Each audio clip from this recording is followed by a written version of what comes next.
बिस्मिल्लाहिर्रहमानिर्रहीम। कुछ डॉक्टर डाकू बन चुके हैं। ये गवर्नमेंट से तो तनख्वाह लेते हैं, गवर्नमेंट के अस्पतालों में जॉब करते हैं, लेकिन इधर ये नज़र नहीं आते, दूर दूर तक नज़र नहीं आते।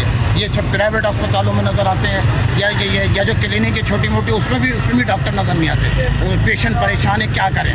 जिन अस्पताल इतना बड़ा हॉस्पिटल है, उसमें करोड़ों अरबों रुपए की मशीन भी है, लेकिन कोई ना डॉक्टर होता है ना कोई लोग भी नहीं होते। ये कराची शहर 4 करोड़ की आबादी है, यहाँ कोई ना डॉक्टर है, ना कोई नर्स है, ना कोई स्टाफ है, लोग परेशान हैं। आप प्राइवेट अस्पतालों में चले जाएं, इनको देखें, वहाँ पे मिलेंगे 2-2 ढाई हज़ार रुपये फीस लेते हैं, और गवर्नमेंट से 4-4 5-5 लाख रुपये तनख्वाह लेते हैं। मैं वज़ीर आज़म पाकिस्तान से पुरज़ोर अपील करता हूँ, और बिलावल भुट्टो से अपील करता हूँ, इसलिए सिंध में उनकी हुकूमत है कि फौरी तौर पर इन डॉक्टरों को कहें सुबह 9 बजे से लेकर शाम 5 बजे तक अस्पतालों में नज़र आएँ। प्राइवेट अस्पतालों में नज़र आए तो तुम्हारी नौकरियां ख़त्म। और ये गलती से अगर महीने में 1 आध बार अगर अस्पताल में आ भी जाते हैं, तो ये ऐसे जो देखते हैं जैसे जो भिखारी को देख रहे हैं, हिकारत से देखते हैं, तो कहते हैं भाई तुम प्राइवेट अस्पताल चले जाओ, तुम्हारा इलाज इधर है। मैं कहता हूँ डॉक्टरों, देखो तुम्हें अल्लाह ताला ने एक अच्छा मनसब दिया है, लोगों के काम आओ, इनका इलाज करो। इनसे ये नहीं कि भारी किस्म की फीसें लो, ये गलत है। इसलिए पाकिस्तान की गवर्नमेंट तुम्हें तनख्वाह दे रही है, सिंध गवर्नमेंट तुम्हें तनख्वाह दे रही है।